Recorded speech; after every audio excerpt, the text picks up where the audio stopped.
자, 반갑습니다. 새해 첫 지코노미 타임즈는 라이브가 아니라 녹화본으로 찾아뵙게 됐습니다.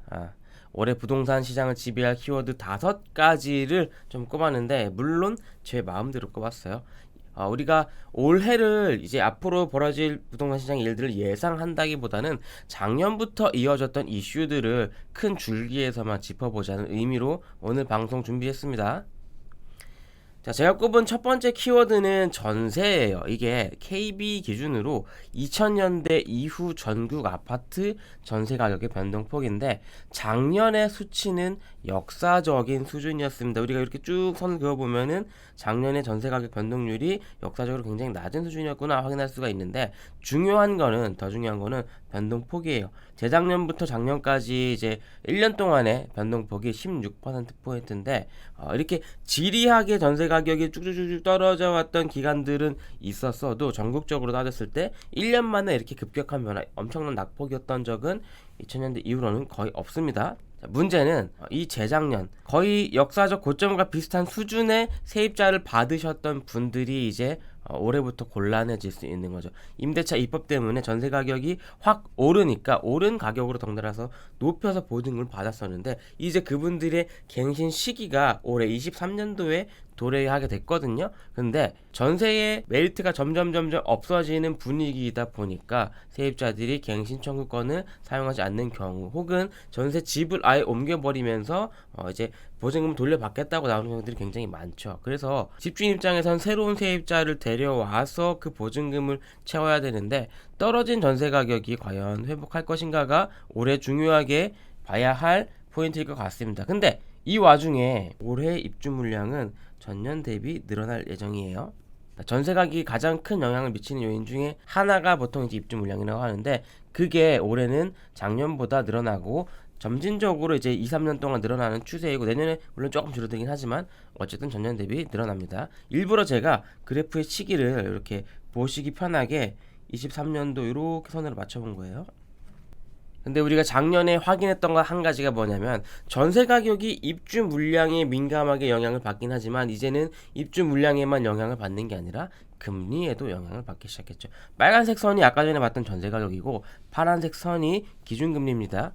자, 파란색이 제가 기준금리라고 했잖아요. 근데 이게 과거의 금리를 두고 전세 가격의 연관성을 무조건 맞추긴 힘들어요. 왜냐하면 밑에 보이는 이 전세대출 규모에서처럼 전세대출의 규모가 커진 것 자체는 얼마 되지 않았기 때문에, 이 규모가 어느 정도 올라온 이후 한 이 정도의 시점부터 전세 대출의 규모 그리고 금리의 변동에 따라서 좀 이제 금리 가격을 같이 보는 게, 연관성을 찾아가는 게 좋은데, 그 중에서도 가장 최근 전세 대출 규모가 많이 늘어나 있는 동안에 최근의 금리 변동폭하고 전세 가격의 움직임을 해보면은 금리의 거의 인버스가 전세 가격이 되고 있죠. 특히 작년 같은 경우에는 금리가 급격하게 오르는 동안 전세 가격은 급격하게 꺼졌습니다. 자, 그러다 보니까 아까 전에 말씀드린 것처럼 전세 수요층들이 금리 변동에 취약해지다 보니까 금리가 올라가는 동안 전세 대출의 증가 폭도 다소 줄었습니다. 그동안은 굉장히 많이 해마다 계단식으로 올라가다가 작년은 전년 대비 그나마 조금 적게 늘었어요. 그러니까 10조 원이 늘어났는데, 이게 그 전까지랑 비교해 보면은 증가 폭이 좀 적은 편입니다. 이거는 참고로 은행연합회 이런 자료가 아니라 제가 한국은행 담당 부서에 계속 연락을 해서 주기적으로 집계하는 건데, 분기 기준으로 또 따져보면은, 이건 연간 기준으로 했을 때 전년 대비 10조 원이 늘었다는 거잖아요. 근데 분기 기준으로 따져보면은 22년 4분기에는 한국은행이 집계한 이래 사상 처음으로 감소했어요, 전세 대출이. 그래서 이 전세대출 규모가 앞으로 과연 더 줄어들 것이냐, 얼마나 줄어들 것이냐를 보는 것도 우리가 전세 가격의 움직임을 이제 내다볼 수 있는 중요한 요인 중에 하나가 될 것 같습니다. 자, 그리고 두 번째 키워드는 전방위적인 규제 완화를 꼽을 수 있을 것 같은데, 뭐 그동안 발표도 많았고 시행 목표 시기를 정부가 못 박았던 것들도 있어요. 근데 모두 다르긴 하지만 중요한 거는 그 의사결정, 정부가 이렇게 하겠다고 했지만 이 의사결정을 누가 할 수 있느냐의 문제입니다. 일단 표에 써놓은 것처럼 청약과 관련된 대부분의 것들은 이제 법의 시행령이나 시행 규칙이기 때문에 국토부에서 바로 즉각적으로 고쳐서 할 수 있습니다. 특히 청약제도 개편 같은 경우에는 이미 스타트를 했고요. 거주요건 폐지나 전매 제한 같은 경우에는 이 기간의 맥시멈을 법에서 관리하지만 그 세부적인 것들은 국토부에서 시행령이나 시행 규칙으로 정하고 가기 때문에 이것도 바로 손볼 수 있어요. 그동안 발표가 나왔던 대로 곧 조정하고 시행이 될 겁니다. 문제는 그 밑에 이제 세금과 관련된 부분들이죠. 대선 때부터의 목표가 있었고 작년에 정기세법 개정안에서 내놨던 개편안도 있었지만 이 대부분은 국회를 거쳐서 법을 개정해야 되는 문제들이 있습니다. 특히 이렇게 폐지를 공약했던 것들 같은 경우에는 바로 폐지하지는 못하고 일단 조정으로 했어요. 뭐 중과세율을 폐지한다고 했다가 중과세율을 완화하는 쪽으로 그동안 많이 왔었죠. 결국 그렇게 타협을 한 건데 결국 폐지와 관련된 이제 공약들은 아무리 정부가 발표를 하고 목표로 삼았다고 하더라도 이번 국회 안에서는 이뤄내기가 힘든, 결론을 짓기가 힘든 문제가 될 수 있습니다. 최근에 발표했던 임대사업자 부활이나 아니면 임대차 입법 조정 혹은 폐지의 문제도 마찬가지예요. 이게 지난 정부의 일이기 때문에 이번 정부에서 뭔가 고칠 수 있을 거라고 생각은 우리가 하고 있지만 지난 정부에서 임대사업자를 폐지시키고 사실상 폐지시키고 임대차 입법을 도입한 게 바로 이번 국회예요. 정부는 다르지만 국회는 같습니다. 그렇기 때문에 당시에 그 법을 만들고 또 혹은 없앤 국회의원들이 이번 국회에서 다시 그걸 뒤집는다? 라고 상상하기가 우리가 조금 어렵죠. 그렇기 때문에 정책적 목표는 이렇게 있지만 얼마나 단기간에 실현될 수 있느냐의 문제가 있습니다. 이게 뱉었다고 해서 바로 그게 부동산 시장에서 실행이 되거나 이어지는 게 아니에요. 물론 이것들이 다 이제 정부의 목표대로 된다고 해도 당장 부동산 시장이 회복할 수 있느냐 이건 또 확신할 수 없는 문제이긴 합니다. 오히려 어디까지 이제 풀려나갈 것이냐 여기에 나온 것 이외에도 우리가 그동안 언급했던 뭐 양도세 면제라든지 이런 것들이 나오느냐 마느냐를 보고 기회를 재는 분들도 많이 계실 것 같습니다. 여기에 행정부라고 써놓은 것들은 올해 중에 고쳐서 시행될 여지가 굉장히 많은 정책들이라고 보시면 돼요. 자, 세 번째 키워드는 역시 청약 분양 시장인데 순식간에 우리가 미분양의 시대로 왔죠. 왼쪽은 청약 경쟁률이에요. 서울 같은 경우에는 164대 1에서 10대 1로 재작년 대비 작년이 훅 꺼졌죠. 대구랑 울산 같은 경우에는 사실 경쟁이 의미가 없을 정도예요. 1대1도 안 됩니다. 자, 그리고 오른쪽이 당첨자들의 가점 평균, 그러니까 커트라인이 아니라 그냥 가점의 평균이에요. 당첨자들의 평균인데 서울 같은 경우에는 60점대 가점으로 갔었다가 45점대까지 그래도 조금은 내려왔어요. 물론 40점도 높은 가점이긴 합니다. 근데 이제 중요하게 봐야 될 게 물론 뭐 대구, 울산 이런 것들은 한 자릿수가 나오긴 했지만 인천 같은 곳들이 종전에는 가점의 평균이 50점대로 굉장히 고가점이었다가 26점까지 떨어졌어요. 26점이면은 저도 여차하면 당첨을 노릴 수 있는 가점입니다. 근데 이제 문제가 뭐냐면은 23년도에 이제 분양할 것들이 굉장히 많아요. 사실 분양 시장의 여건은 공급하는 사람의 입장에서 따져보면 여건이 안 좋아요. 그 말인즉슨 이제 수요자들 입장에서 보면은 굳이 내가 청약을 해야 돼, 통장을 써야 돼, 그냥 미분양 나면 주면 되는 거 아니야? 이제 이런 시장으로 간다는 거죠. 그렇기 때문에 가점이 여기 나오는 것보다도 더 낮아지고 경쟁률도 더 떨어질 확률이 높긴 하겠죠. 그냥 미분양 난 거 주면 되는데 굳이 청약해야 되느냐 이런 문제가 있어요.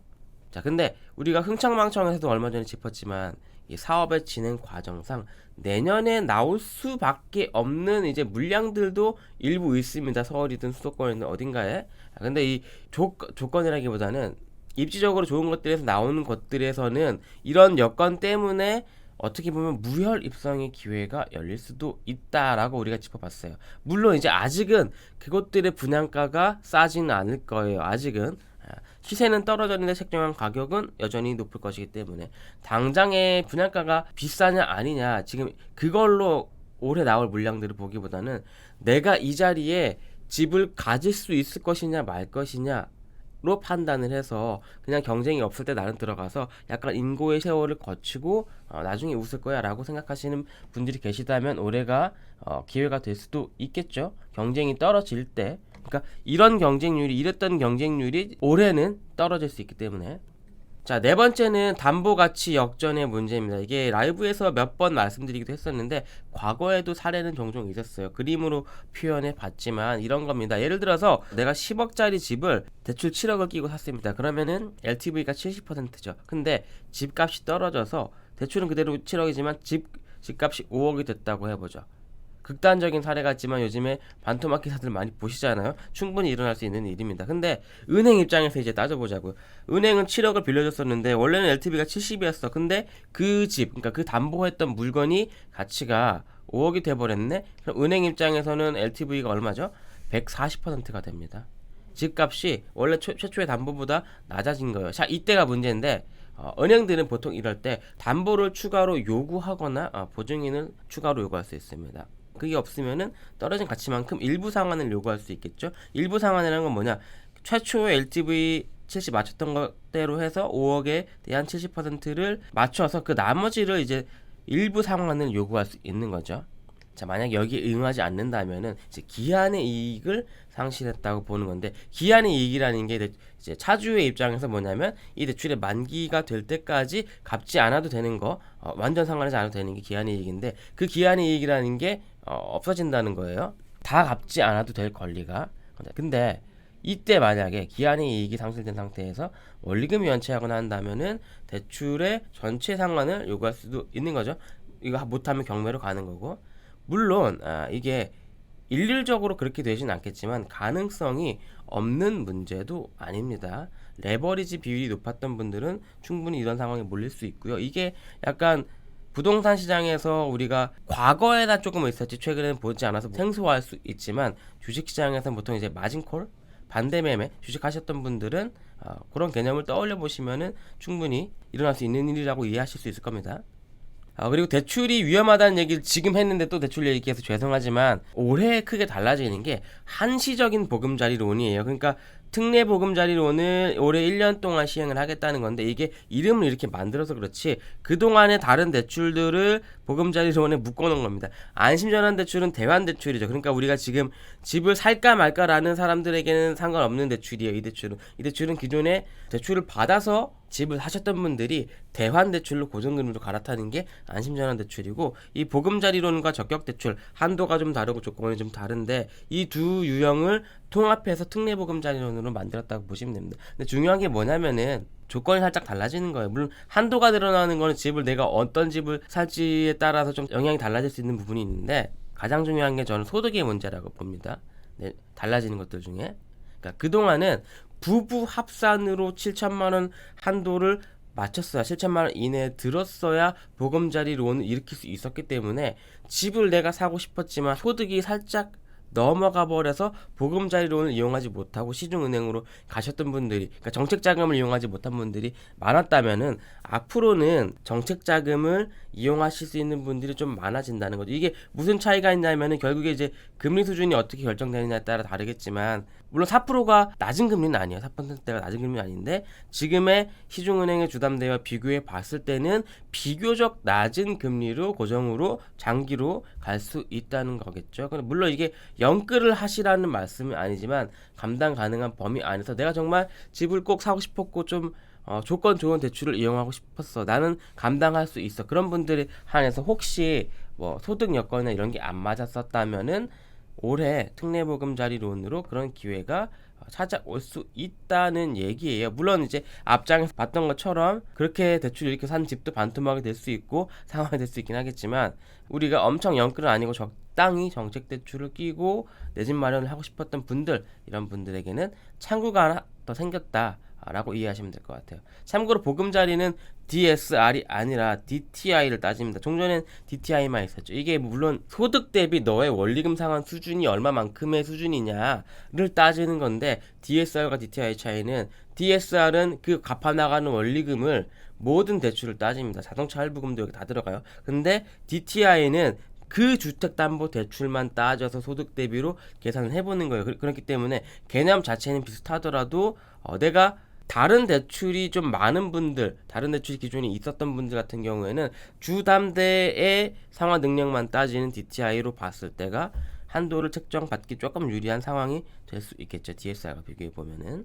자, 새해 첫 방송은 저희가 녹화본으로 찾아뵙게 됐는데 참고로 이번 주는 목요일이 아니라 4일 수요일 날 오전 11시에 라이브로 찾아뵙게 됐습니다. 목요일이 아니라 하루 당겨서 라이브로 찾아뵐 거고 참고로 올해는 좀 책 읽는 문화가 우리 사회 전반에 자리 잡는 한 해가 됐으면 좋겠습니다. 새해 복 많이 받으시고요. 저는 이만 마치겠습니다. 그럼 이만 총총.